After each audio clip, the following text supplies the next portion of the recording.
So I am Kaylee Jackson. I am the clinician here at the Cook-Kloss home. I've worked at Wedgwood Christian Services for about a year and a half, and I do case management and therapy with the clients here at Cook-Kloss. Great. So can you talk about what interested you in the social work and therapy field, and then what brought you to Wedgwood? Absolutely. So social work and therapy in general has been something I've always been interested in. I knew I wanted to pick a helping profession. I just wasn't sure which one. But then I had a lot of family members who were social workers or case managers or advocates all around the world. So I wanted to follow in their footsteps. So that's what led me to social work and therapy.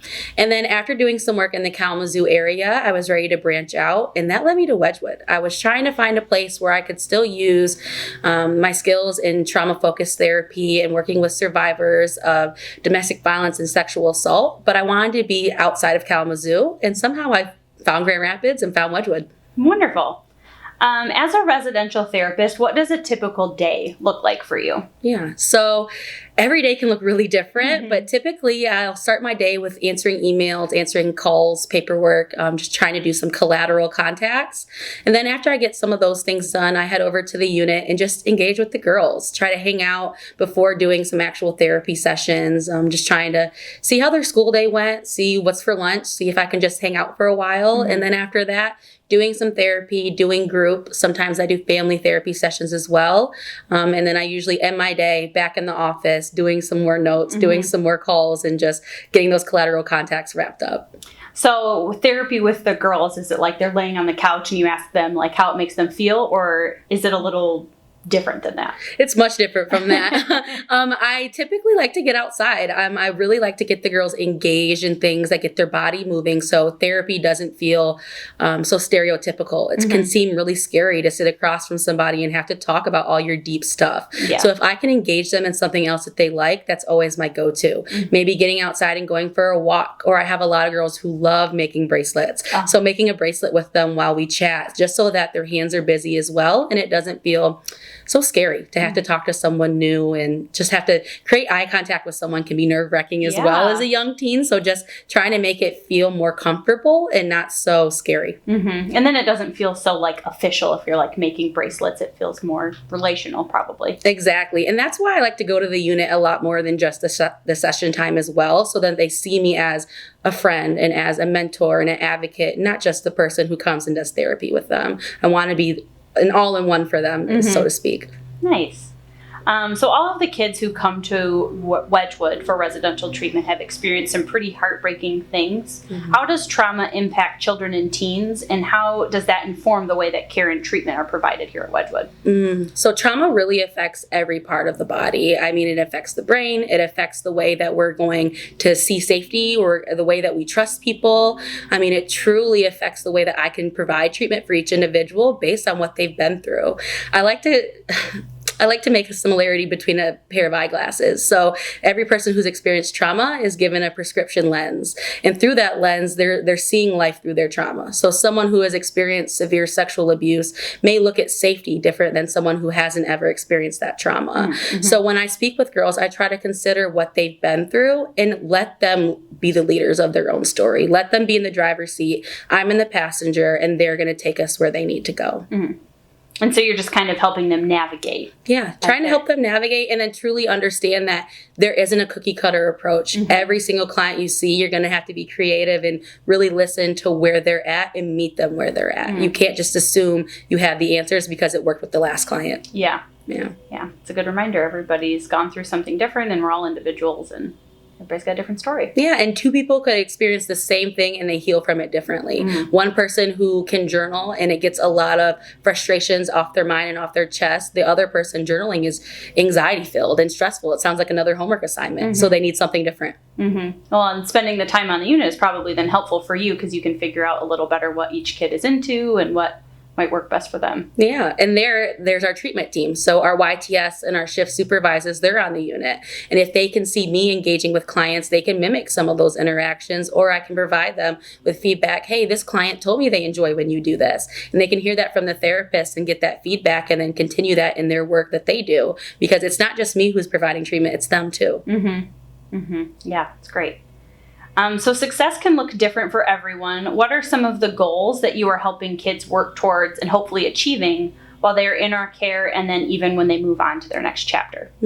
So some goals are like processing trauma, learning how you fell victim to that trauma and learning how to heal from that trauma moving forward, learning what are symptoms, what are trauma symptomology. Some individuals come to us not knowing why they're having nightmares or why they're wetting the bed. So providing that psychoeducation to them on it's not just what's happening to you. This happened to you for a reason. So giving them some meaning to what's going on to them.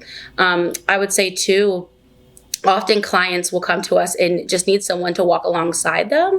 So being able to walk alongside them, and sometimes they already know what works for them. So let them tell you what's worked for them in the past and get creative and use those things. Mm-hmm.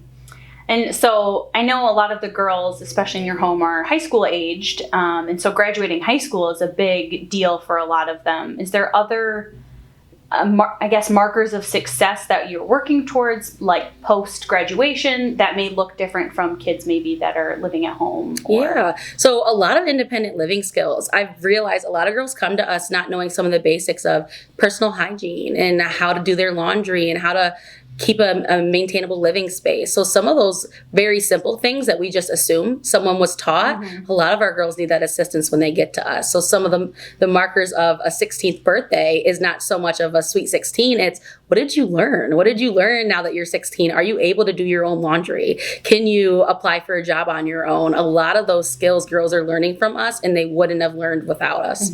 So it's really holistic. I mean, you're not only treating their mental health and their trauma, but helping get them set up to succeed as an adult. And that's the goal. I mean, we don't expect them to stay at Wedgwood forever. Right. So we're preparing them for that next step. What do you want to do when you grow up? I have a lot of girls that want to work in the police force or they want to be a social worker. So providing them some of that psychoeducation and providing them some like an outlet to ask those questions. I may not have the answers, but I'll go find them for you and let's figure out what it is that you want to do, and staff can assist you in that. That's great. So what is your favorite part of your job?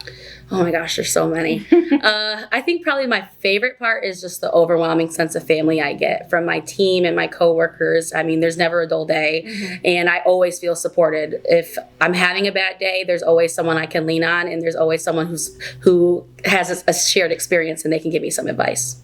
That's great. And you know, when this work is so hard, some days I'm sure it's really great to have people that you know have your back, and you're all in it together, and being a part of a team is so important. What is one thing you feel God has taught you during your time here at Wedgwood?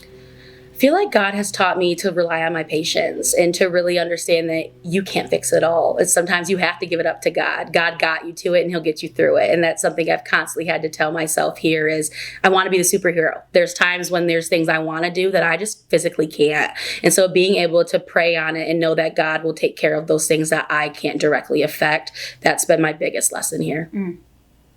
Is there a kid's story that has really stuck with you? I will say each of our kids has been just so unique and all of their stories stick out. But there is one client who I speak about frequently in trainings that I have in the community. And she remains in contact with me to this day. And when she was with us, she struggled a lot with just trauma symptomology, lots of nightmares, lots of depressive symptoms, wetting the bed, not a lot of familial support.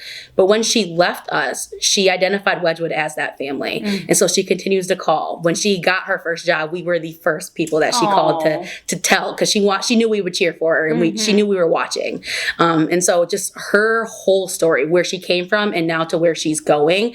I mean, she truly lives out this from victim to survivor to thriver mindset. And she just sticks out to me all the time. When I think about what's a successful client, that's her. Oh, that's beautiful. And I love that she can recognize that, you know, while sometimes being at Wedgwood is not the easiest thing for kids, she recognized that it was what was best for her. Oh, that's beautiful. And she was a client who came to us very, I don't need treatment. I don't want to be here. Just very, not a lot of buy-in, you know, wasn't ready for treatment. And then after a couple of months, you slowly saw her opening up. She was building trust. She saw some of her symptoms were decreasing. So she's like, hey, this kind of works. And maybe I'll keep trying. And then it really did work. And now she's one of those clients that wants to be a therapist and wants to give back and tell her story to others because she's shown that she can be successful. That's beautiful. What is one thing about the kids in Wedgwood's care that you think would surprise people? Their resiliency. I think people truly believe that when someone has experienced such trauma, they're broken or they can't be fixed, or it's like they're undeniably bruised, right? Where these clients come to us with such resiliency, and sometimes they teach me things. You know, they're able to teach me about myself when they're telling me a story and I'm feeling sad, but they're speaking with a smile, right? And that tells me about myself and is able to open my eyes to, this isn't just what they've been through, it's what they've gone through, and they've gotten through it. And now it's on the other side. The resiliency factor is something that shocks me every day. Every day. Yeah. I could see how that would be unexpected since some of their stories are so tough, but they keep going. Yeah. And even to be in a residential home, I mean, you don't have full access to your family all the time. You feel somewhat of a disconnect, especially through COVID, and just them still being able to be flexible and do Zoom calls or meet with their family with masks on. I mean, they're showing their resiliency with their ability to be flexible and learn new things constantly. So what brings you joy in your work or in your personal life? In my work, what brings me joy is when I walk on the unit and the girls are screaming my name. When I walk on the unit and they're like, Kaylee, I want to talk to you. It makes me so excited because it just shows me that what I'm doing is working. The fact that even if they just want to talk to me about how their day is going, I'm a safe person to them. And that means wonders to me. So thank you so much for joining us today, Kaylee. And thank you for all you do for the kids here at Wedgwood and all the work you do in the community to make this world a better place. Thank you.